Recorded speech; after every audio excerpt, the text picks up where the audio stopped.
안녕하세요. 평소에 사연 듣기를 즐기는 30대 주부입니다. 솔직히 말씀드릴게요. 평소에 남의 사연 듣기를 좋아하긴 했어도 제가 이렇게 사연을 쓰게 될 거라곤 상상도 못 했거든요. 그래서 사연을 쓰는 지금도 손이 부들부들 떨립니다. 어디서부터 이야기를 시작해야 할지 모르겠네요. 저와 남편은 지인의 소개로 만났습니다. 둘 다 30이 넘어서 만났어요. 나중에 알고 보니 남편이 지인에게 부탁해서 만들어진 자리도 아니었고 제가 지인을 졸라서 성사된 자리도 아니었습니다. 그냥 오지랖 넓은 지인이 자기 생각에 남편과 제가 잘 어울릴 것 같아서 만든 자리라고 하더라고요. 결혼할 때는 고마운 마음이었지만 지금은 뭐 그렇다고 지인을 원망하는 건 아닙니다. 잘 돼도 그만, 안 돼도 그만이라는 마음으로 만나게 된 남편은 성격이 참 좋더라고요. 남편은 좋은 게 좋은 거지 굳이 문제 만들지 말자는 식이었지요. 원래 자기와 다른 사람한테 끌리는 법이라더니 제가 딱 그랬습니다. 둥글둥글하고 모난 구석이라곤 찾아볼 수 없는 남편의 성격에 제가 푹 빠져버렸거든요. 언젠가 한 번은 너무 신기하고 궁금해서 어떻게 그런 성격을 갖고 있는지 물어본 적이 있습니다. 당신 가족들도 전부 당신과 비슷한 성격을 가지고 있느냐고요. 그러자 남편이 의미심장한 표정을 짓더니 자기 가족에 대해서 궁금하냐고 묻더군요. 당연히 궁금하지 않았겠어요? 남편은 그 무렵 저를 어떻게 생각하고 있었는지 모르겠지만 전 언젠가 결혼을 한다면 이 사람이랑 하겠구나 싶었을 정도로 남편이란 존재에 많은 의미를 부여하고 있었으니까요. 남편에게 궁금하다고 말해달라 했습니다. 그러자 남편은 주저하는가 싶더니 자기가 싫어질까봐 걱정이라며 이야기를 시작했습니다. 시부모님 이야기로 시작했는데 처음부터 충격이었습니다. 남편이 기억하는 한 시부모님은 두 분 다 한 번도 제대로 된 직장을 다녀보신 적이 없다고 했어요. 시골 출신이신 아버님은 그래도 동네에서 돈깨나 있다는 집의 둘째 아들로 태어나셨는데요. 뭐 아버님께서 어머님을 만나시기 전까지 어떤 인생을 살아오셨는지는 정확히 듣지 못했습니다. 하지만 남편이 표현하기로는 당신 아버지 그러니까 저희 남편에게는 할아버지지요. 할아버님의 돈만 믿고 제멋대로 사신 것 같답니다. 개차반같이 생활하는 아버님을 더는 봐줄 수가 없었던 할아버님께서 어머님과의 선자리를 소위 잡아오셨고 그렇게 두 분이 결혼을 하게 되셨답니다.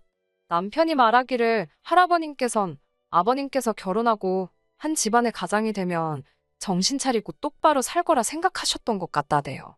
물론 그런 할아버님의 기대를 비웃기라도 하듯 아버님께서는 조금도 달라지지 않으셨답니다.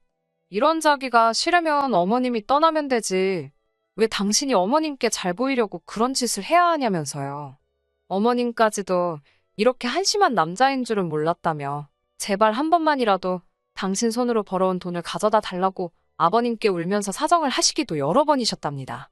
단돈 1,000원이라도 좋으니 직접 벌어오라고요.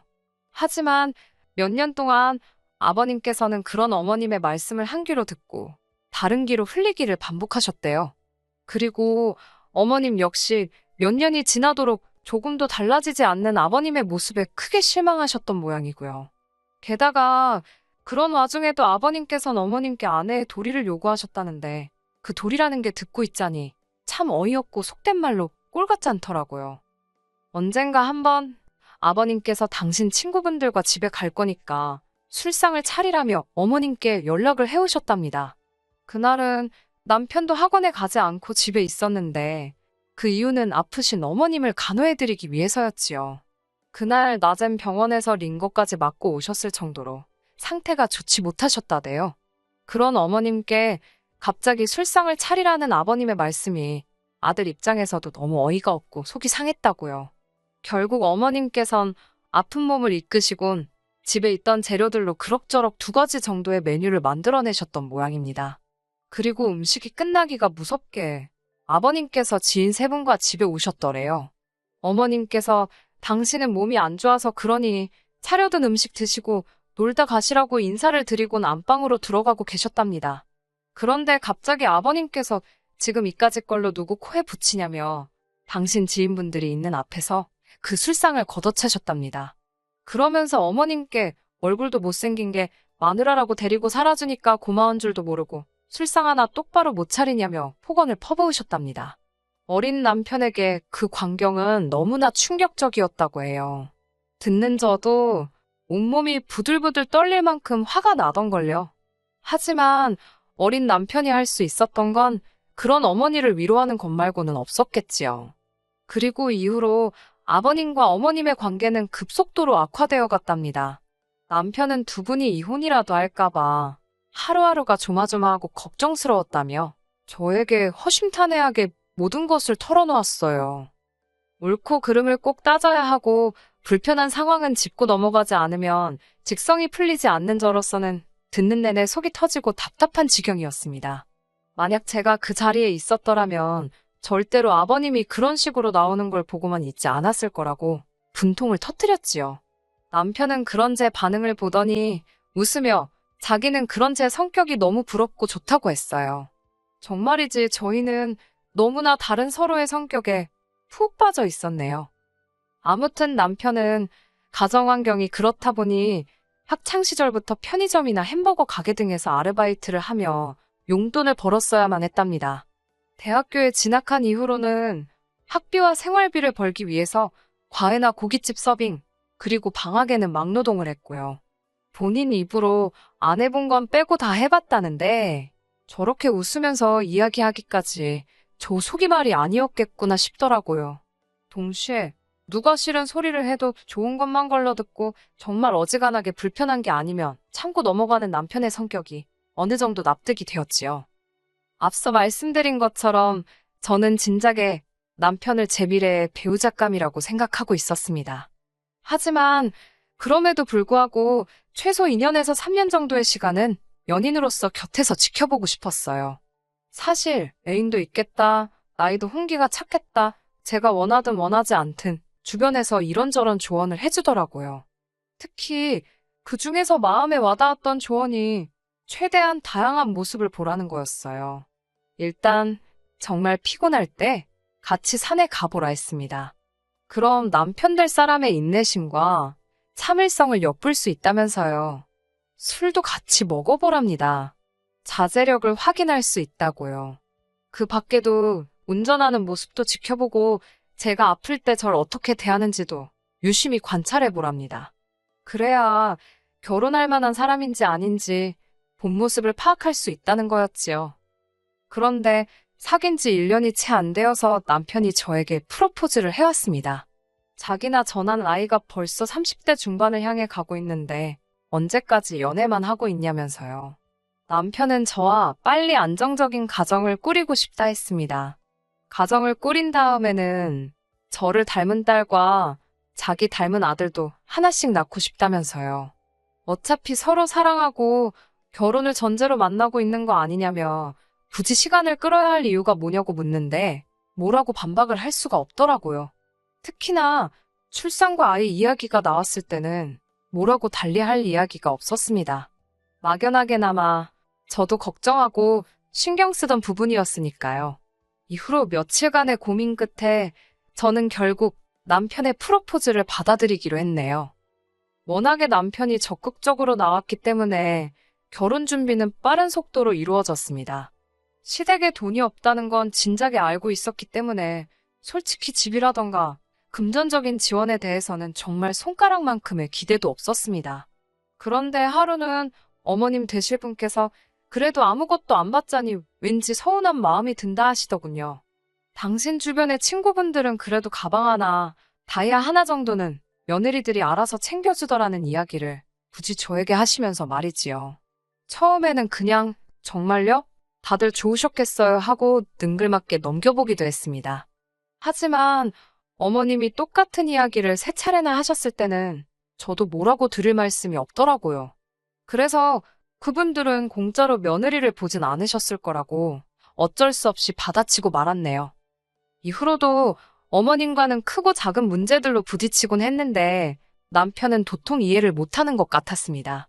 남편 말로는 살면서 어머님처럼 조용조용하시고 남에게 싫은 소리를 못하시는 분을 본 적이 없었다고요. 그런데 왜 저하고만 그렇게 트러블이 있으신 거냐며 농담인 듯 진담인 듯 네가 문제 아니냐는 식으로 몰아가는 경우도 있었지요. 하지만 제가 내린 결론은 남편과는 좀 달랐습니다.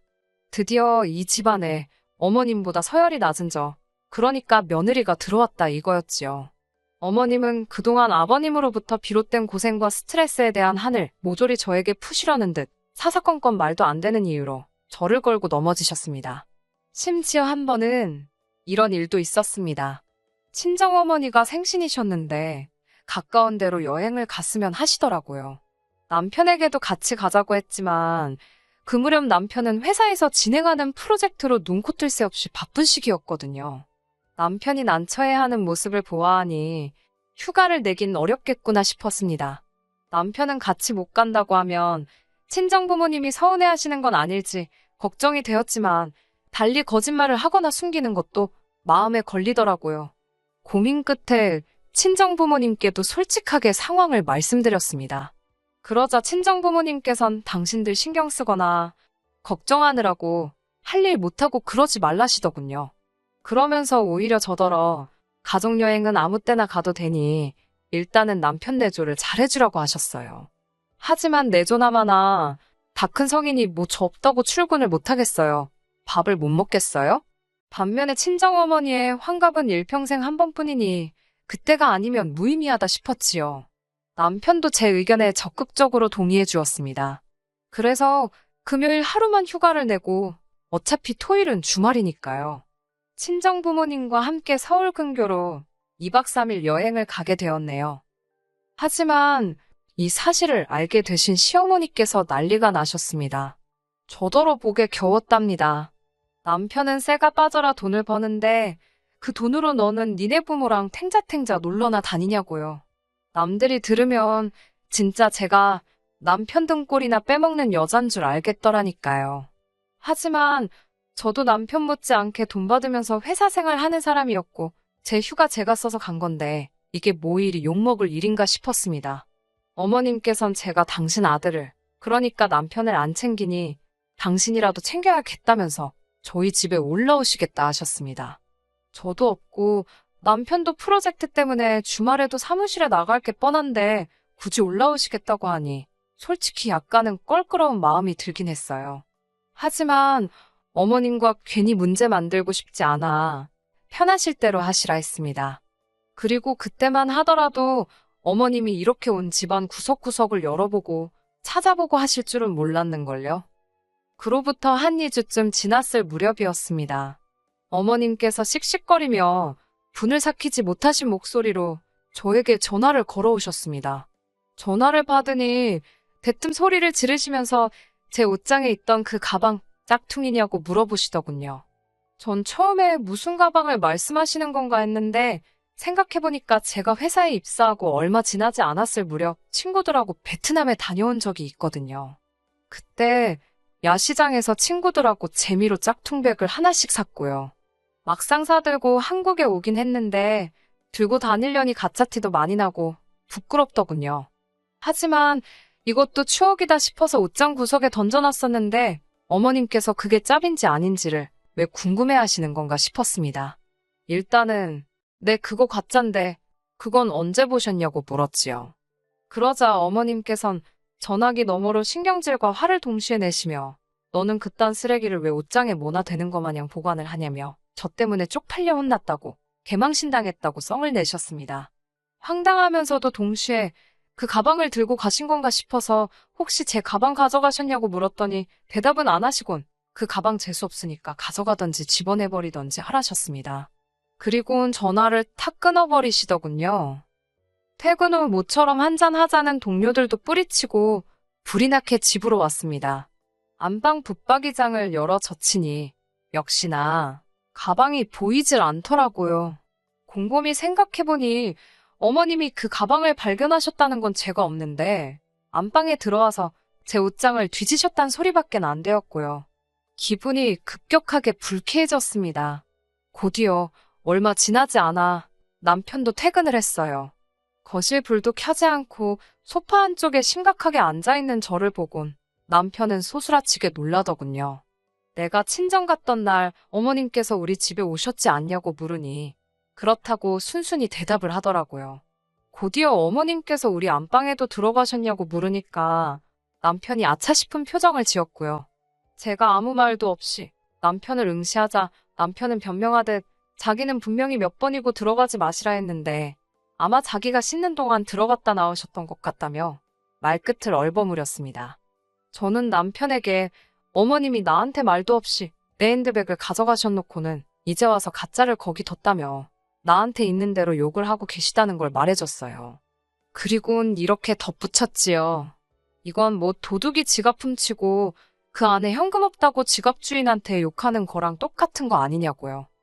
남편은 저더러 말이 좀 심한 것 같다면서도 자기가 어머님께 제대로 확실히 말씀드려서 다시는 이런 일 없도록 하겠다며 저에게 진지하게 사과를 했습니다.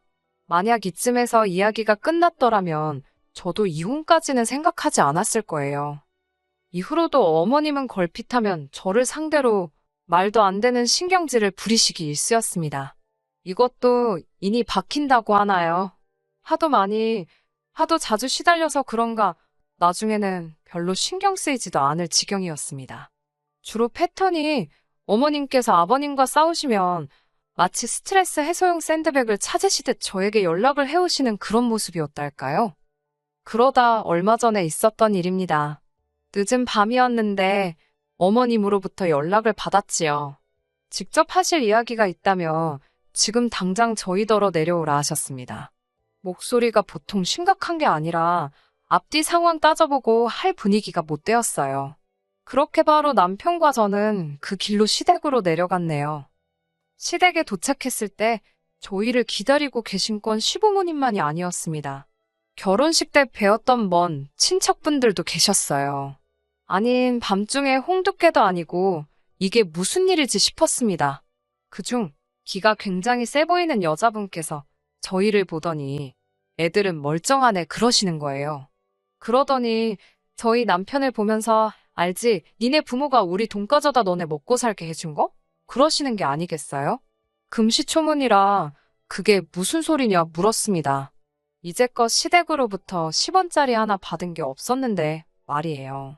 그때 어머님께서는 마치 상황을 수습하려는 듯 말이 그렇다는 거라며 제가 더는 말을 못하게 저를 가로막으셨습니다. 그 여자분은 뭔가 껄끄러운 표정을 지으면서도 이제 그 돈을 갚아줘야 된다며 자기들은 더는 못 기다린다대요. 그러더니 이게 벌써 몇 년이냐고 자기들은 어디 땅 파서 먹고 사냐면서 저희한테 푸념을 늘어놓으시는 게 아니겠어요? 가만히 들어보니 시부모님께서 걸핏하면 저희 핑계를 대고는 친척분들께 돈을 가져다 쓰셨던 모양입니다. 그렇게 한참의 하소연과 답답한 이야기가 오가고 나서야 친척분들은 저희만 믿는다는 말을 남기곤 자리를 떠나셨습니다. 저와 남편은 어안이 벙벙했지요.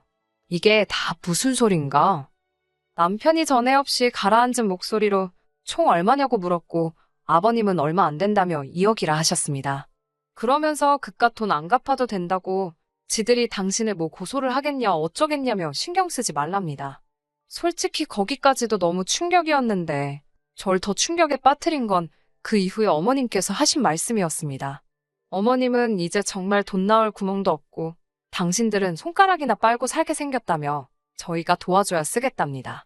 그러면서 남편이 월급을 받아오거든 절반은 당신들한테 보내라 했습니다. 어머님의 억지에 놀란 제가 따지려고 드니까 남편이 딱 제 손목을 잡더니 일단 자기랑 먼저 이야기하잡니다. 저는 이때만 해도 남편이 제 편에서 저와 같은 생각으로 이야기를 할 줄 알았어요. 하지만 웬걸요. 시댁 현관을 나서기가 무섭게 남편은 다리가 풀린 듯 자리에 주저앉더니 저더러 미안하답니다. 하지만 변해버린 어머님의 모습을 보니 가슴이 너무 아프다면서 이게 다 돈 때문인 것 같다대요. 그러면서 다행히 우리는 맞벌이니까 당분간은 어머님 말씀대로 절반이 너무 과하다 싶으면 한 달에 100만 원씩이라도 보내드리잡니다. 어이가 없었지만 제가 언제까지냐고 물어봤어요. 그때만 해도 사랑하는 남편이 이 정도로 무너지는데 몇 달 정도라면 내가 기다려주자 싶었으니까요. 하지만 물어보면서도 저도 어느 정도는 알고 있었지요. 이게 몇 달로 해결될 일이 아니라는 걸요. 그래도 남편한테 뭔가 희망을 걸고 있었던 모양입니다. 하지만 남편은 그런 제 기대를 보란 듯 져버렸어요. 앞으로 두 분이 사시면 얼마나 사시겠냐며 두 분 중 한 분이 돌아가실 때까진 그렇게 드려야 할 것 같답니다. 그러다 남은 한 분은 우리가 모시고 살면 되지 않을까 그러는 거예요. 차라리 같이 살면 우리 모르게 사고는 안 치실 거 아니냐고요. 거기까지 듣고도 어이가 없었는데 아니다 그러더니 아예 이참에 그냥 모시고 살잡니다. 그러면 따로 생활비고 뭐고 드릴 것도 없으니 차라리 그게 모두 속 편한 상황이지 않겠냐고요. 그때 깨달았지요. 이 인간도 제정신이 아니구나. 뭐가 똥이고 된장인지 구분을 못하는구나. 이후로는 뭐 예상하셨다시피 제 입에서도 고운 소리가 안 나가더라고요. 차라리 남편이 이참에 시부모님과 영 끊자고 들었으면 제가 오히려 나서서 그래도 그건 아니라고 남편을 말렸을지도 모릅니다. 하지만 이기적이고 뻔뻔한 시부모님, 그리고 남편을 보자니 시쳇말로 그 피가 어디 가겠냐 싶더라고요. 결국 저는 남편에게 헤어지자고 했습니다. 당신을 사랑하지만 나를 갉아먹으며 살 수는 없다고요. 오히려 이혼 과정은 크게 어렵지 않았습니다. 남편이 워낙 해온 게 없기도 했고 청약이나 주택 문제 때문에 혼인신고도 미루고 있던 참이라서요. 남편이 짐 챙겨서 나갔습니다. 본인 말로는 자긴 고시원에서 살고 시부모님께는 달달이 80만 원씩 보내드리기로 했다대요. 웃기지 않나요? 저한테는 모시고 살자 어쩌자 그러더니 저랑 이혼하니까 안 모시는 게 너무 가식적이고 어처구니가 없어서 다시 한번 이혼하기를 잘했다 싶더라니까요. 지금 저는 다시 예전의 삶으로 돌아왔습니다. 비록 집과 회사만을 반복하는 조금은 지루하지만 평범한 일상을 누리고 있어요. 이 좋은 걸 놓치고 산 것도 부족해. 그렇게 시달리고 산 걸 생각하면 지금도 분하기는 하지만 그래도 과거보다는 미래에 집중하며 살아야겠지요? 끝까지 들어주셔서 감사합니다. 오늘의 사연은 여기까지입니다. 구독과 좋아요, 알람 설정 부탁드리고 더 좋은 사연으로 다시 찾아뵙겠습니다. 감사합니다.